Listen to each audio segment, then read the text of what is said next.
You may not necessarily know the name, but you definitely know his work. Thanks. Tell us like a few of the different artists that you've done work with. Jack White, Chris Stapleton, Beyonce, Red Fang, Tom Jones, Wanda Jackson. Oh, did you just work on that Tom Jones record with? I did the one with Jack White. Oh yeah, I didn't even know that Tom did one with Jack. I heard that Ethan did a couple songs with him. Ethan Johns usually works with him. Yeah, absolutely.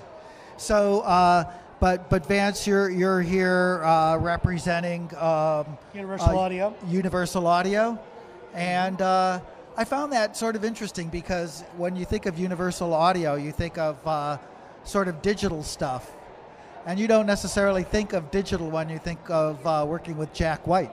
Well, no, but Universal Audio was a hardware company that built, classic analog compressors and classic mic preamps and classic consoles, and they started that first, years and years and years ago, 50 years ago, 60 years ago, actually. So they've built a base, a foundation of good analog audio gear that now can be brought into today with UAD.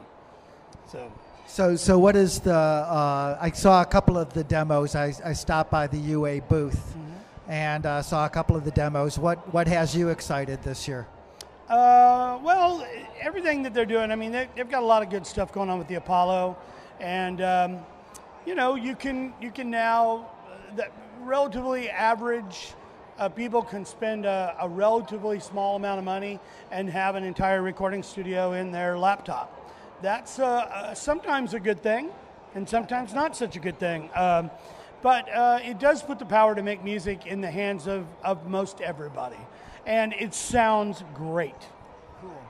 Well, I know that you work at Blackbird Studios, and Blackbird, for those of you who don't know, I don't know, it may be the studio in the United States right now. It's certainly on its way to becoming one of the great legendary recording studios.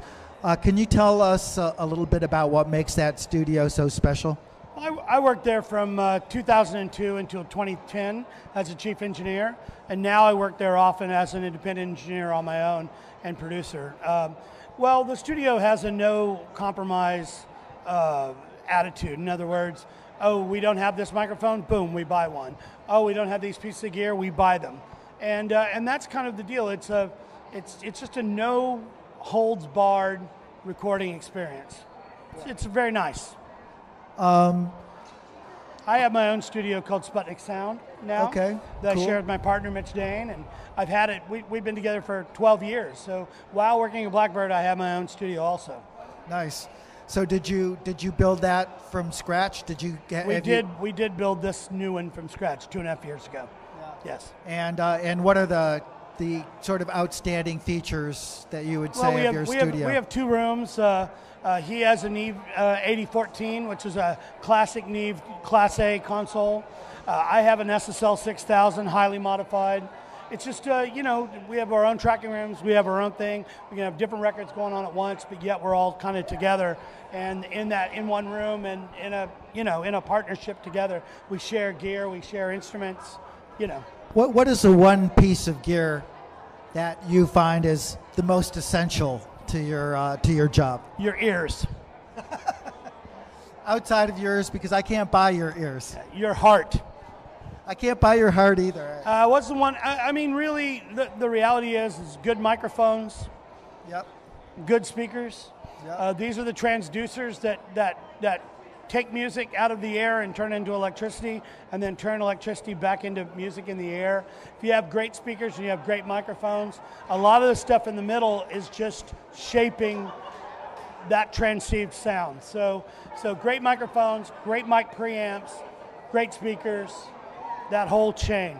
What do you use as monitor speakers in your studio? I have three. I have three sets. I have a set of NS10s, classic. Yep. Classic. I have a set of ProAct Studio 100s. And then I have a set of very custom, highly custom built speakers by a guy named Norman Druce in Detroit. And they're really fantastic. Yay, Detroit. That's my hometown. Yeah, Detroit. So you've worked with a wide variety of artists. A lot of people. a lot of them great ones. You know, I'm not going to take anything away from any of them, but I got to think that working with Faith Hill would be a little bit different than working with Jack White. Well, they're both. That's a different thing. I mean, working with Faith Hill or Martina or any of the female country acts, it's a very structured environment. You know, you have a session, you have session players. You're going to come in, you're going to work 3 hours, you're going to take an hour break, then you're going to work for another 3 hours, and then everybody goes home. And you know, it's very structured. Everything is structured. Working with Jack is I show up at 10. I have no idea what we're going to record. I rarely have an idea of who I'm recording, and you know, it's a completely different mindset. Both equally artistic and equally commercially viable in their own thing. One of them is a little more fun than the other one, but I'm not going to tell you which one. But I got to think that that's also keeps it interesting for you. I mean, each one presents its own, I would imagine, own unique challenges. Yeah, I mean, like I just was working on the second Chris Stapleton record. I did the first one. I'm just finished the second one. You know, it's almost a very Jack White thing. We come in, we hang out. You know, we have some dinner. You know, we have some lunch, then we hang out. We play a little bit. We have some dinner. We play some more, and then we go home. And it's just people making music. And Jack does that same thing. It's very different from a Nashville structured, you know, recording session. The Nashville structured recording sessions are you come in, you know, and you start at 10 and you end at, you know, 1. You take a break and you come back at 2, and you've got to get these sessions done. You have to get these songs. It has to be done. Everybody's pro. Everybody's reading off charts, and it's just a very different feel from sort of organically creating music. Even though I hate that word organic, but the one thing about Blackbird, it was known to have its great collection of guitars. Do you great have guitars, a lot of microphones. Best mic collection in the world. Do you have your own kick-ass collection of guitars in your studio? I'm not really a guitar player. I'm a guitar owner. Yeah. No, that's so, cool. You know, I mean, I have sort of the standards. You know, I have a great P bass. I've got a real cool, aggressive P bass. I've got a Tele. I've got a Strat. I've got an old Gretsch. I've got some hollow bodies. I've got acoustics. You know, guitars aren't exactly the thing that I really have a lot of. I have a lot of drums. I have some keyboards, some pianos, B3, you know, some Moog, a bunch of stuff from Moog. But, you know, mostly for guitars, I just have things that are maybe a little different from what people would normally have. Right.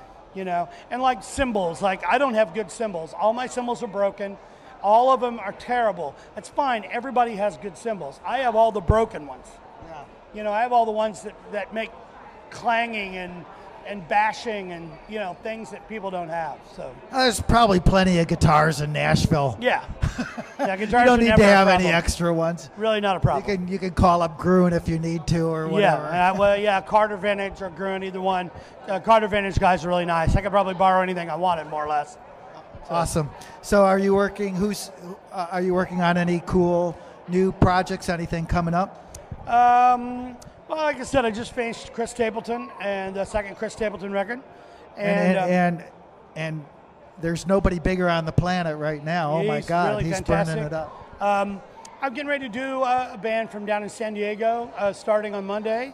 A little country band from down in San Diego, production thing, cool. and then after that, I've got a couple things in the works, but you know that's a few weeks off, so we'll figure it out. Awesome. Well, thanks so much for stopping by, you got it. Vance. Lovely to have you. And thanks for having me. Love your work, man. Have a good NAMM. Thanks. Cheers.